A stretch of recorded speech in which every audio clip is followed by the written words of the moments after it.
Good morning.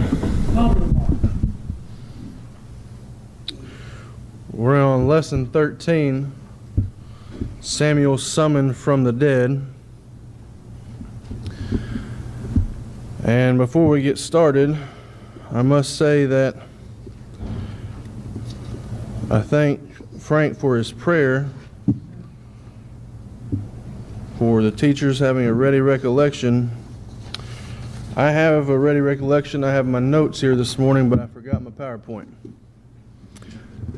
So, it is on its way because I spent quite a bit of time on that, and there's some things in there that I think are beneficial for us, and so hopefully it'll be here soon, and I'll be able to get that up for us, but we're going to keep going this morning in our lesson. If you have your Bibles, please turn to 1 Samuel chapter 25. 1 Samuel chapter 25 and verse 1 is where we'll pick up.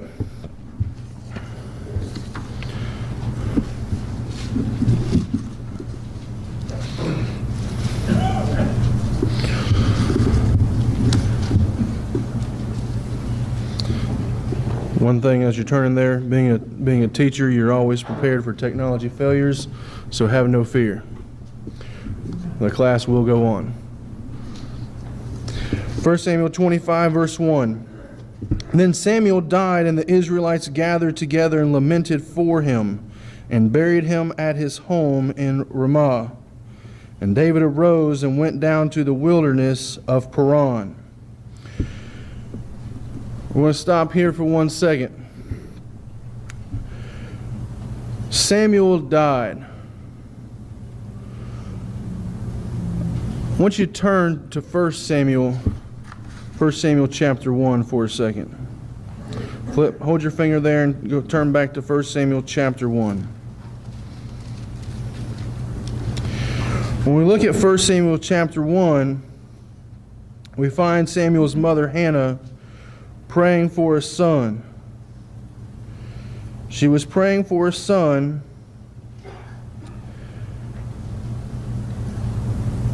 and she promises to God that if He gives her a son, what will she do to that son? Give him back to the Lord. When we see the beginning of this passage, Samuel died.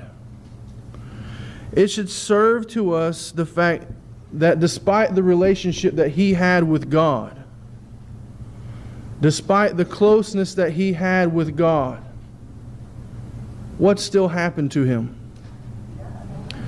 He died. What does Hebrews 9:27 remind us of? And as it is appointed for men to die once, but after this, the judgment. You see, no matter who we are, as men, women, children, at one point or another, we will die. And we will face the judgment. If the Lord returns, then we'll ascend at that time.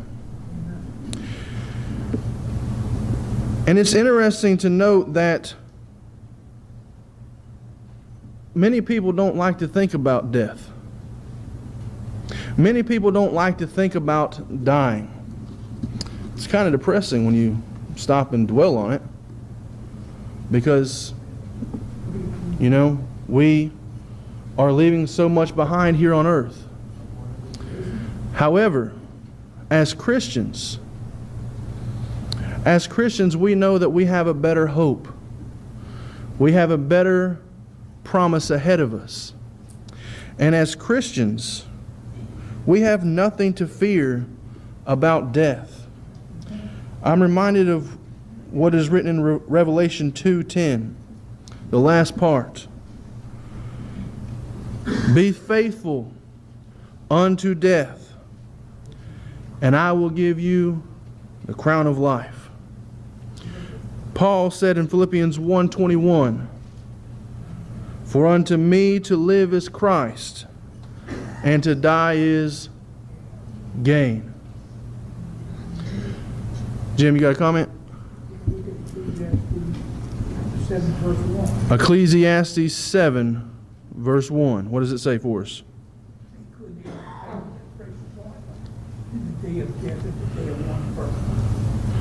That's right. And so when we think about this idea of dying, it doesn't matter who we are. It doesn't matter how close we are with God. We're still going to die someday, unless the Lord returns and we ascend at that time. And when we pass away, all men will face the judgment.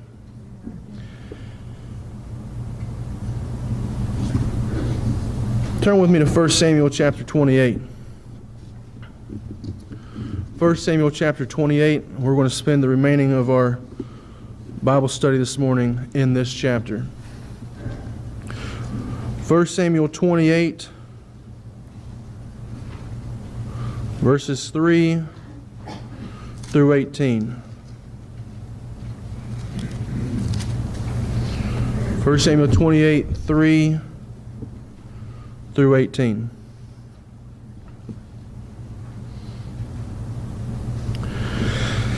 Now Samuel had died, and all Israel had lamented for him and buried him in Ramah in his own city. And Saul had put the mediums and the spiritists out of the land. Then the Philistines gathered together and came and encamped at Shunem. So Saul gathered all Israel together, and they encamped at Gilboa. When Saul saw the army of the Philistines, he was afraid, and his heart trembled greatly. And when Saul inquired of the Lord did not answer him, either by dreams by Urim or by the prophets. Then Saul said to his servants, Find me a woman who is a medium, that I may go to her and inquire of her. And his servant said to him, In fact, there is a woman who is a medium at Endor. So Saul disguised himself and put on other clothes, and he went, and 2 men with him, and they came to the woman by night. And he said, Please conduct a seance for me, and bring up for me the one I shall name to you. Then the woman said to him, Look, you know what Saul has done. He has cut off the mediums and the spiritists from the land. Why then do you lay a snare for my life to cause me to die? And Saul swore to her by the Lord, saying, As the Lord lives, no punishment shall come upon you for this thing. Then the woman said, Whom shall I bring up for you? And he said, Bring up Samuel for me. When the woman saw Samuel, she cried out with a loud voice, and the woman spoke to Saul, saying, Why have you deceived me, for you are Saul? And the king said to her, Do not be afraid. What did you see? And the woman said to Saul, I saw a spirit ascending out of the earth. And so he said to her, What is his form? And she said, An old man is coming up, and he is covered with a mantle. And Saul perceived that it was Samuel, and he stooped with his face to the ground and bowed down. Now Samuel said to Saul, Why have you disturbed me by bringing me up? And Saul answered, I am deeply distressed, for the Philistines make war against me, and God has departed from me and does not answer me any more, neither by prophets nor by dreams. Therefore I have called you, that you may reveal to me what I should do. Then Samuel said, So why do you ask me, seeing the Lord has departed from me and has departed from you and has become your enemy? The Lord has done for himself as he spoke by me. For the Lord has torn the kingdom out of your hand and given it to your neighbor David, because you did not obey the voice of the Lord, nor execute his fierce wrath upon Amalek. Therefore the Lord has done this thing to you this day. If we go back to verse 3, in this chapter, we find verse 3 opening up again with the fact that Samuel died. This was a reminder. This was a reminder to the people. Samuel died. He was no longer here. And all of Israel lamented for him and buried him in Ramah. Was Samuel recognized as a great leader? Oh yeah. Look at Jeremiah 15:1. Jeremiah 15:1.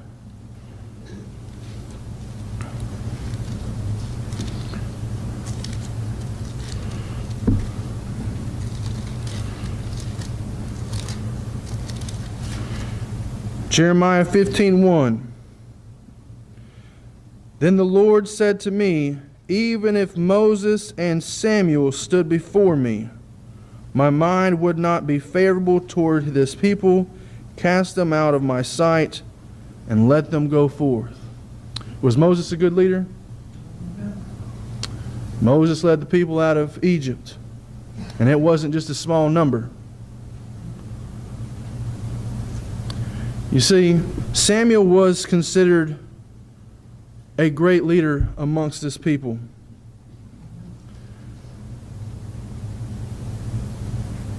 And as we move further in verse 3, it says, Saul put the mediums and the spiritists out of the land.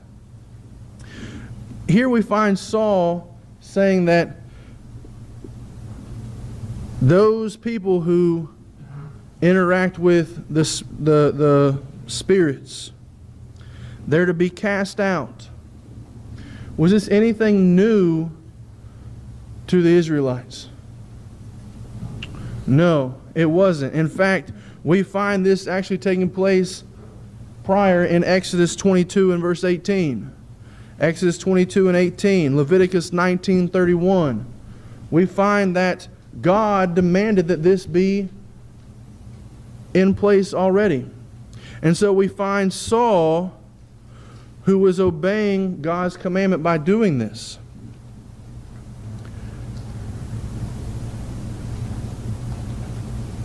Is it easy for people to obey God's will? Sure it is. It's all a matter of choice. But what happens when life throws us curveballs and things get tough? Things don't go the way we want them to go. We start doing things our way. And that's exactly what we're going to see right here, starting in verse 4. You see, Saul executed what God's authority was, to cast out these mediums and the spiritists. But in verse 4, then the Philistines gathered together and came and encamped at Shunem. So Saul gathered all Israel together, and they encamped at Gilboa.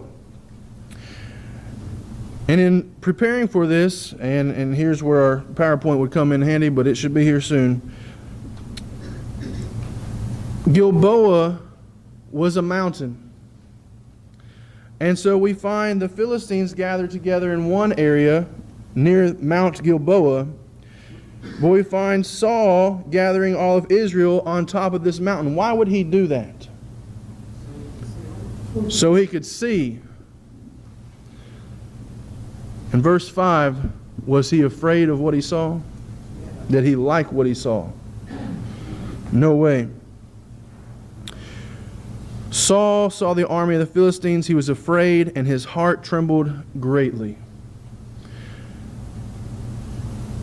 Look at 1 Samuel 13, 19 through 21. Keep your finger in that passage in verse 28 and flip over to 1 Samuel 13, 19 through 21. This will give you an insight as to why he was afraid of what he saw. 1 Samuel 13, 19 and 20 through 21. Now there was no blacksmith to be found throughout the land of Israel, all the land of Israel, For the Philistines said, lest the Hebrews make swords or spears. But all the Israelites would go down to the Philistines to sharpen each man's plowshare, his mattock, his axe, and his sickle. And the charge for a sharpening was a pim, for the plowshares, the matlocks, and forks, and the axes, and to set the point of the goads. What did the Philistines have the ability to do? Make weapons. Do you think they had a few? Did Israel have any way to make weapons? No. Think back to David, the story of David. And who was the great Philistine that he fought? Goliath. Did any Israelite want to challenge Goliath? No. Scared of him. And here we find Saul fitting right in these footsteps. He was afraid. Now, how did David handle Goliath? Stones, but who did he have on his side? And when we find Saul here turning away from God, because we're going to look at that in just a second, we can't win without God. It says Saul was afraid, his heart trembled greatly. And when Saul inquired of the Lord did not answer him, either by dreams or by Urim or by the prophets. How does God answer us today? Through His Word? Does He answer our prayers? What might some of His answers be? Yes? No? Or wait for something better. We don't get what we want. Did Saul like the answer that he got? He didn't get an answer. When you don't get the answer that you want, how do you handle that?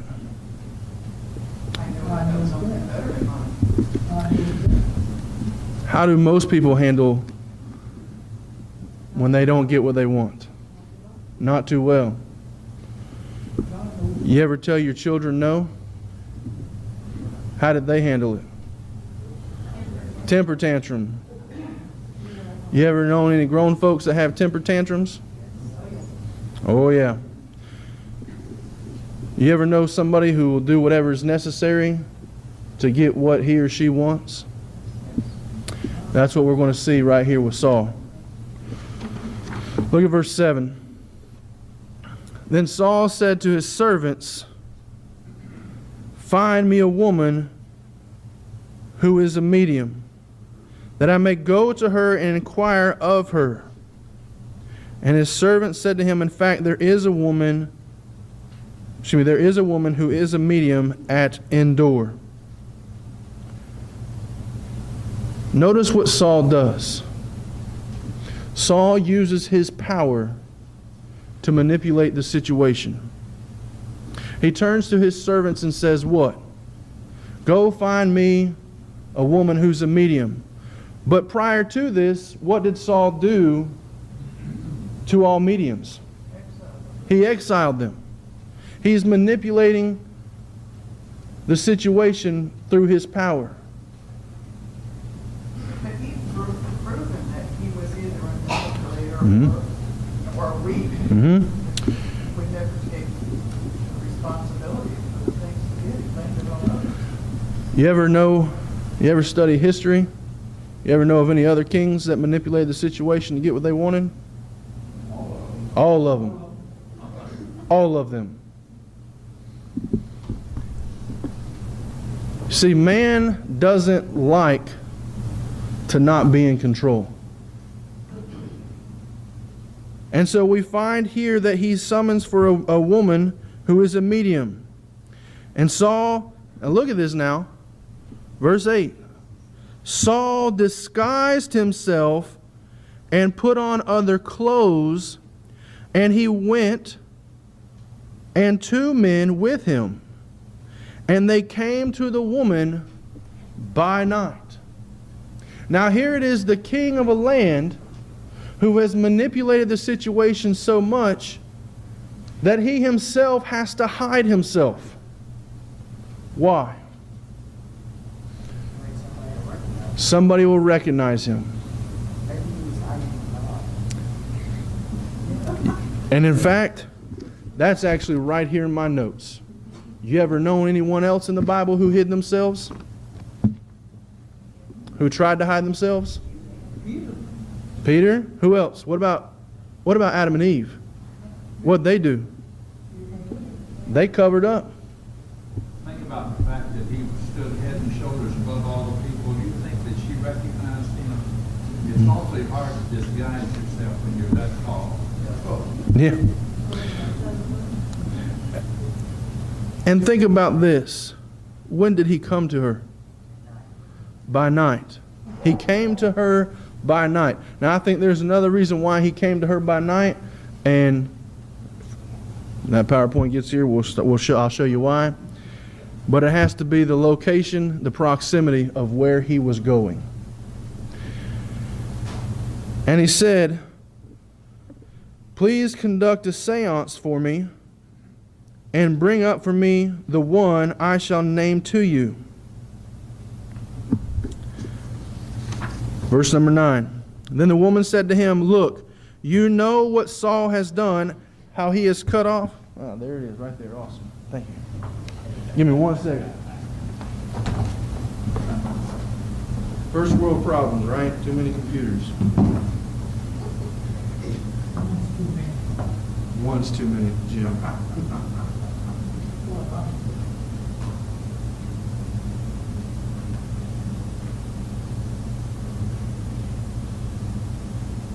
I do apologize for this.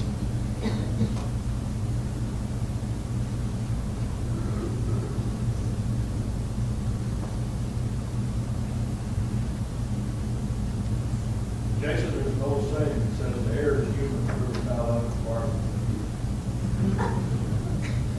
You've probably heard that before, haven't you? Something along that Or line. something similar, haven't you?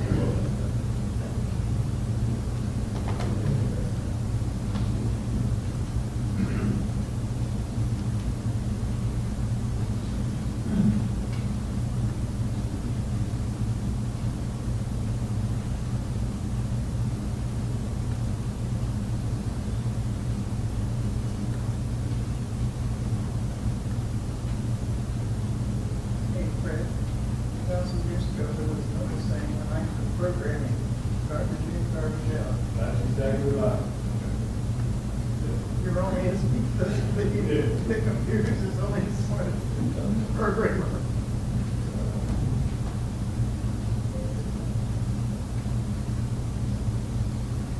Yeah, give me 1 second.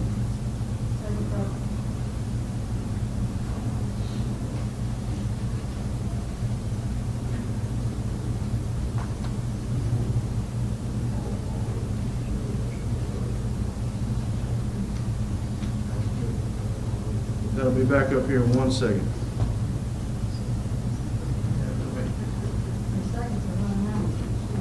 I know, my seconds are long. That's what my kids say at school.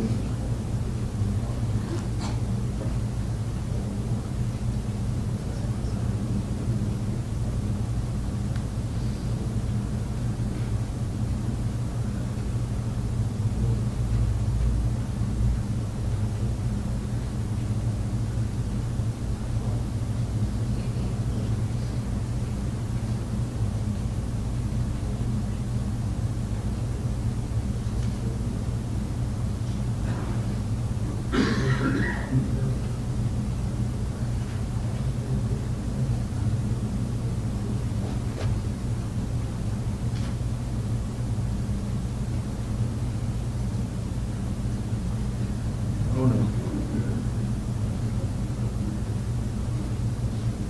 There we go. It's a good thing I know what I'm doing, right? All right, here we go. Here's a map. When we look here at this first map, this is where the Philistines sat in Shunem. And You can see that Damascus is up here. This will give you a good idea of where this is. Right here is where the Philistines were at Shunem. And then Saul gets on the Mount Gilboa with all the Israelites looking down over him. Samuel is buried in Ramah. Is there any way that Samuel could go and contact Samuel himself? You know, the journey's too far. And here we find the same thing, the woman at Endor. And so in order for Saul to get to this woman at Endor, he has to travel right past the Philistines. Why does he go by at night? So they don't see him. Men will do whatever is necessary to get their way sometimes. Men manipulate the situations. And in verse 9 we find the woman saying to him, "Look, you know what Saul has done, how he has cut off the mediums and the spiritists from the land. Why then do you lay a snare for my life to cause me to die?"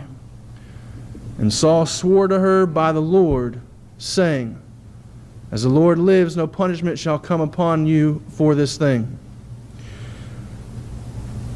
Did God allow Saul to make his own choices? Does God allow us to make our own choices? You see, Saul, again, exercised his power over the people here, despite the fact that the mediums were out. They were cast out of the land. They were not to be used. Saul manipulates this woman. He sins. And what's the punishment of sin? Death. And we're going to see that death. 1 Samuel 28:19. Look ahead just there for 1 second. It's in that same passage. Look at verse 19. "Moreover, the Lord will also deliver Israel with you into the hand of the Philistines, and tomorrow you and your sons will be with me. The Lord will also deliver the army of the Israel into the hand of the Philistines." Samuel tells Saul what's going to happen. You're going to be with me.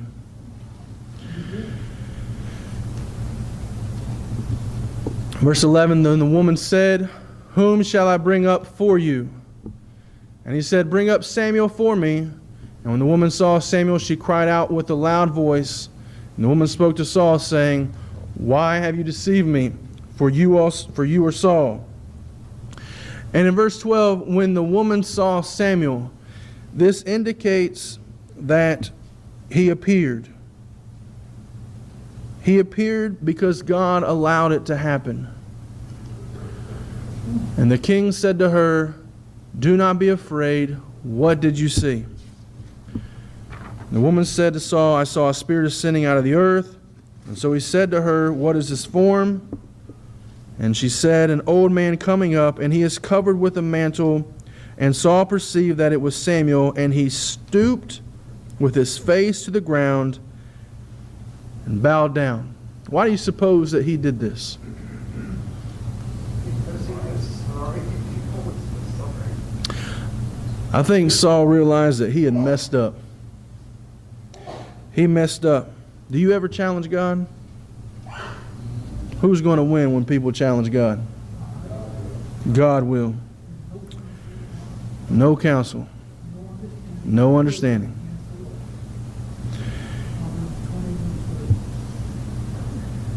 In essence, this is what Saul was doing. He was challenging God. He was manipulating the situation to get what he wanted. He was like that little kid that kept begging for an answer. This Bible said they bowed down and paid homage. All right? So he bowed down and paid homage. In respect to that as well, why do you suppose that was? Why does he pray and give that. Yeah, he's afraid. I think he truly realizes, what does the Bible say on the day of judgment? Every knee shall what? Shall bow. Why? Because they're going to realize that, one, there is a God. Two, it's the real deal now. And I think he realizes this. I truly, well, and this is just my opinion, I don't think Saul knew what he was playing with here. I don't think he really understood what he was getting himself into. He was not a quick study. No. And how many of us find ourselves falling into temptation faster than we realize it? All of us. And unlike Saul, when we realize that, we have to get out of it. We can't just keep going. And that's what he does here. Now Samuel said to Saul, "Why have you disturbed me by bringing me up?" And Saul answered, "I am deeply distressed, for the Philistines make war against me, and God has departed from me and does not answer me anymore, neither by prophets nor by dreams. Therefore I have called you, that you may reveal to me what I should do." Saul's saying, poor me. You ever know someone who complains to you about every time their life isn't going right? Do people put their faith in men to help solve their problems? Way too much. We find that here. Saul saying, "Help me, Samuel." Too many people put their faith in men to solve their problems. Keep your finger there and turn to Psalms 118:8. Psalms 118:8. We're going to look at two passages in Psalms here, this being the first. Psalms 118:8. It is better to trust in the Lord than to put confidence in man. And look at Psalms 146, verse 3. Psalms 146, verse 3. Do not put your trust in princes, nor in a son of man, in whom there is no help. See, well, the very first thing that we said today in this lesson was, what happens to all of us? We die. We all die. We're all immortal. But the only one who gives life, who can give life to all of us, is God. And He did that through His Son, Jesus Christ, when He sent Him to this earth to die on the cross of Calvary for you and me.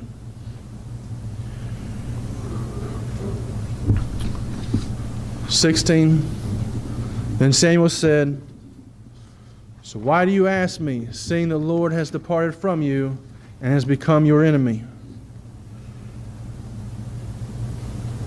God does not hear prayers of sinners. Verse 17, and the Lord has done Himself as He spoke, for the Lord has torn the kingdom out of your hand. Notice that Samuel says to Saul, the Lord has departed from you. God does not hear the prayers of sinners. John 9:31. And the Lord has done for Himself as He spoke by me, for the Lord has torn the kingdom out of your hand and given it to your neighbor. When God says something, does He keep His promise? What does 2 Peter 3:9 say? The Lord is not slack concerning what? His promise.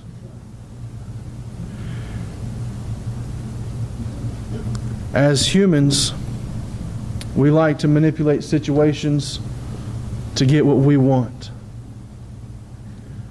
We can't manipulate God. We can't manipulate His Word. We can't manipulate anything that is of Him. Because every time that we try, we lose. There's an old saying about history. If you don't study history, what happens? It repeats itself. Countless times in these pages, we find people trying to defeat God. Does it ever work? And that's the importance of this study here, I think. If we don't look and examine these things, we can be just as guilty as Saul was here. Look at verse 18. Because you did not obey the voice of the Lord, nor execute his fierce wrath upon Amalek. Therefore, the Lord has done this thing to you this day. Everyone has a consequence for the choices that they make. Some outcomes are good, some are not so good. But the decisions, the choices that we make, we have to live with. In Psalms 119,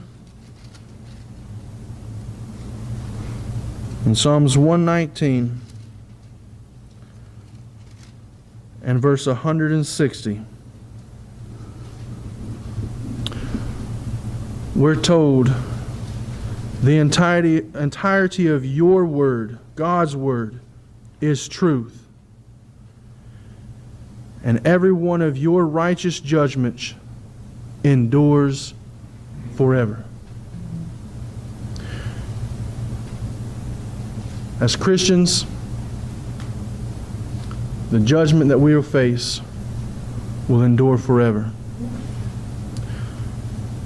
Even as non-Christians, if there's anyone in this audience today who might not be a Christian, the judgments of God endure forever. Whether we believe it or not, they endure forever. And so let's look at a few practical applications of this study this morning so that we can apply it to our lives. Number one, we cannot simply serve God in any way that we want and expect to be, well, that should say right with Him. John 6:38. John 6:38 tells us,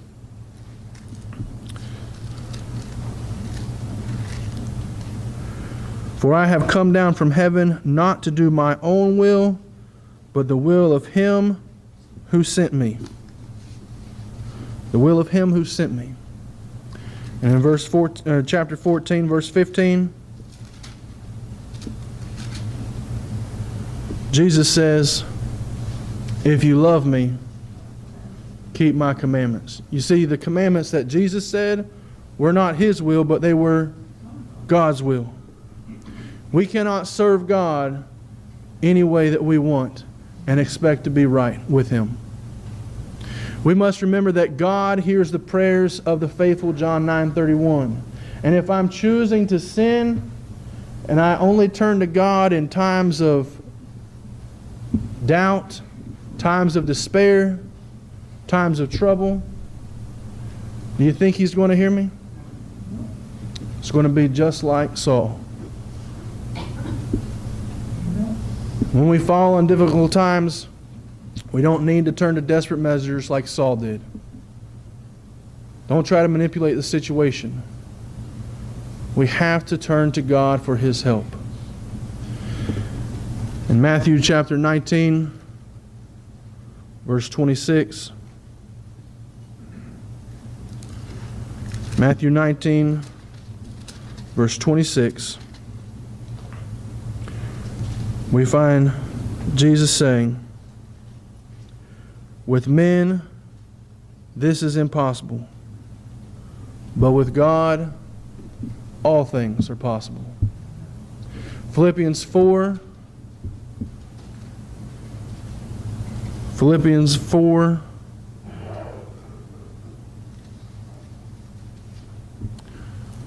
verse 6, Be anxious for nothing, but in everything by prayer and supplication and thanksgiving, let your requests be known to God. Drop down to verse 19.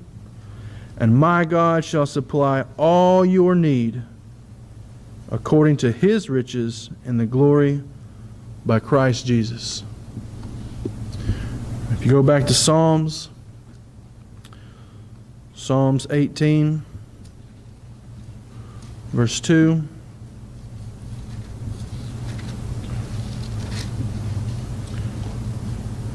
The Lord is my rock and my fortress and my deliverer, my God, my strength, in whom I will trust, my shield and the horn of my salvation, my stronghold.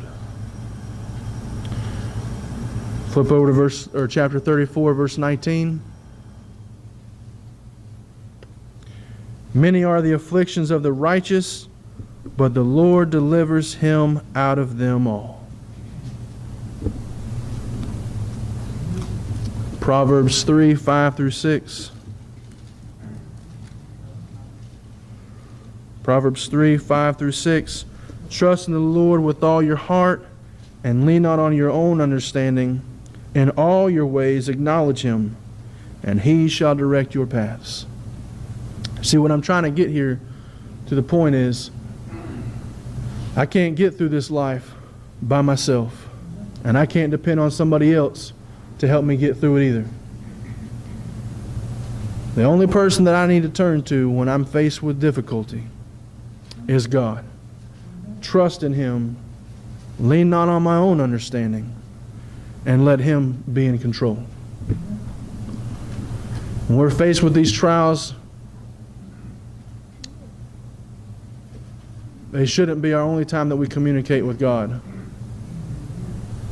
1 Thessalonians 5, 16 through 18 tells us to pray without ceasing. Pray without ceasing. We need to keep the same attitude that Jesus had throughout His life on earth. Look at Luke 22 for a second. Keep this same attitude that Jesus had. Luke chapter 22, verse 42. Jesus is praying in the garden.